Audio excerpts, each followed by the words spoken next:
आदमी की episode number 1 में आपने सुना लेखिका कारागार में दो औरतों से मिली, जिसमें से एक औरत ने अपनी बहू की हत्या की थी और उस जघन अपराध में फांसी की सज़ा माफ़ होने पर उसे आजीवन कारागार दिया गया।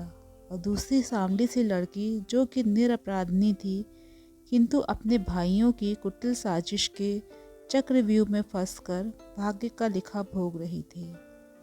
अब पार्ट 2 में आगे सुनते हैं।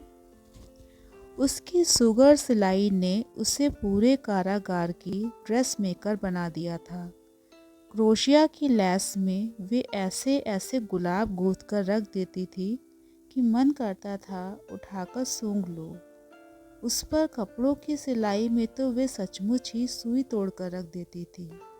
अपनी सुरुचि की बेजोड़ बखिया से वे सखियों की झूले से जेल की आकारहीन कुर्तियों में अत्याधुनिक फ्रेंच मॉडल की बॉडी स्टॉकिंग की मरीचिका उभार देती।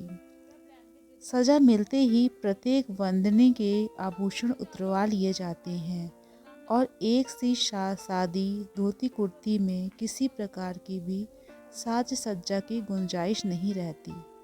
प्रत्येक वंदनी को केवल अपने सौंदर्य के ही मूलधन पर बड़ी बुद्धिमानी से काम चलाना पड़ता है।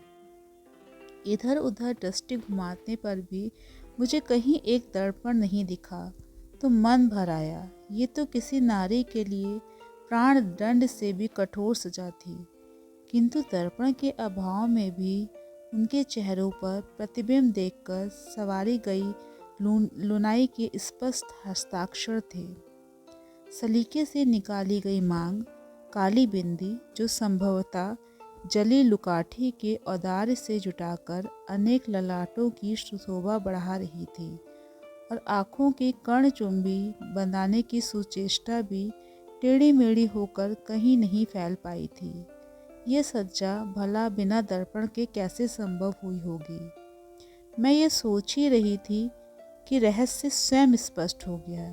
एक सांवली लंबी युवती जल से भरी बाल्टी में झुककर अपना प्रतिबिंब संवार रही थी। मुझे देखकर सकपकाती बाल्टी उठाकर चौके में चली गई। नारी सुलभ श्रृंगार प्रियता को क्या आजन्म कारावास भी कहीं छीन सकता है। जली लकड़ी के कालिक से बनी कज्जल रेखा, कोयला पीसकर बनाई गई मिस्सी या लाल गुलाब की पंखुड़ी काटकर बनाई गई टिकुली, क्या जल पूरित घट दर्पण देखकर नहीं संवारी जा सकती। खाना खाकर मैं अधीक्षा के साथ विभिन्न कमरों को देखने निकली।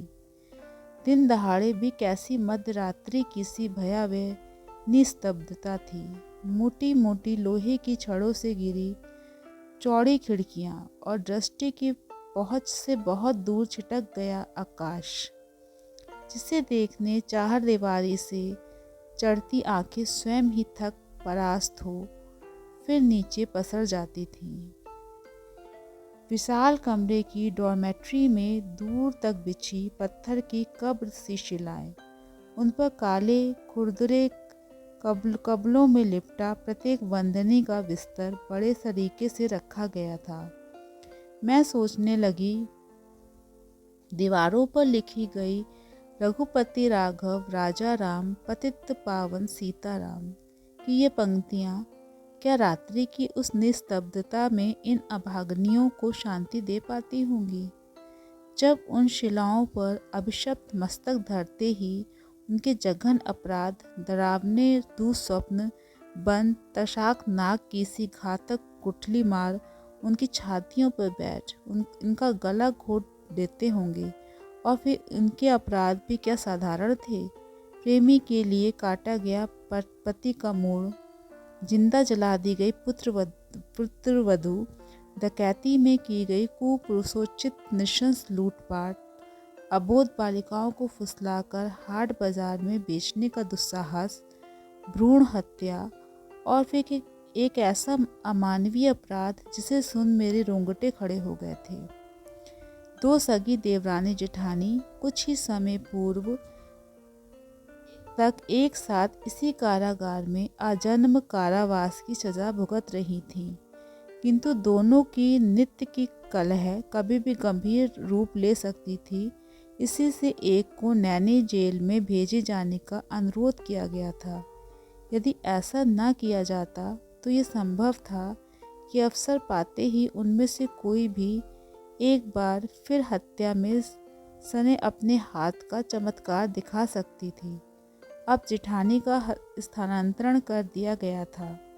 उनकी कहानी जितनी ही रोचक थी उतनी ही भयावह। वर्षों से चल रहे मनोमालिन्य ने पहले जेठानी को ही रणचंडी बनाकर जीवन रंगमंच पर भेजा। देवर समृद्ध था और श्रृंगार प्रिया देवरानी पति की समृद्धि का उन्मुक्त प्रदर्शन कर दिन रात जेठानी का जी जलाया करती थी। कभी तिलरी तो कभी पचलड़ी, कभी हंसुली तो कभी हमेल। दोनों भाइयों की आर्थिक असमानता ने सहसा विकट रूप धारण कर लिया। फिर जेठानी पर एक दिन शैतान सवार हो गया। जिस दिन पर हुलसती पचड़ी का देवरानी को इतना गुमान था, क्यों न उस गर्दन को ही साफ कर दिया जाए। वास और बांसुरी को एक साथ साफ करने के दुष्परिणाम की उसे कोई चिंता नहीं थी। देवरानी की नृशंस हत्या के अपराध में जेठानी को मिला प्राणदंड, किंतु गोद के दूध पीते शिशु को देखकर ही फांसी का फंदा खींच लिया गया।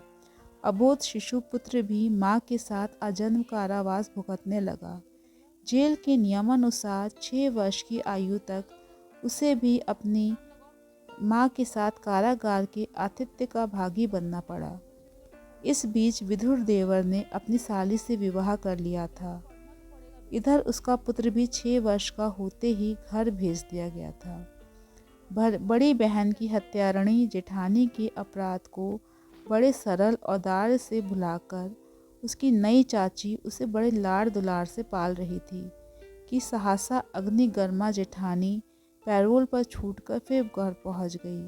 पुत्र लाख बुलाने पर भी जेल से छूटी जननी के निकट नहीं गया। चाची का आंचल पकड़ छिप गए पुत्र को देखकर जेठानी की हाड़ मज्जा भस्म हो उठी। जिन आभूषणों से दमकती देवरानी की ग्रीवा को उसने मूली सा काट दिया था, वे तो जैसे फिर उसी धड़ पर उग आई थी। फिर इस बार तो उस धड़ का दुस्साहस और भी बढ़ गया था। इस बार तो अभागी ने उसकी कोख का बेटा ही उसका दुश्मन बना दिया। जाने को बेला निकट आई तो वे क्रोध और विवशता के अधर से भटकती एक बार फिर अधि बन गई। जेल के परिवेश की सान में जिह्वा की कतरनी उसने ऐसी तेज बना ली थी कि घर भर के लोग एक एक कर उसके जिह्वा प्रहार से घायल हो चुके थे। अब उसने देवरानी को खूब जली कटी सुनाई।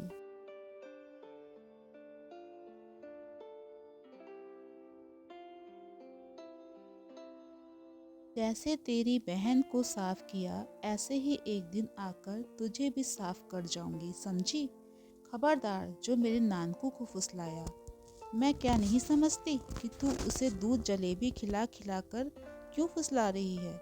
चुपचाप किसी दिन कत्ल कर देगी उसका। ये सुनते ही उसके नन्हे पुत्र ने स्नेही चाची से कन्नी काट ली।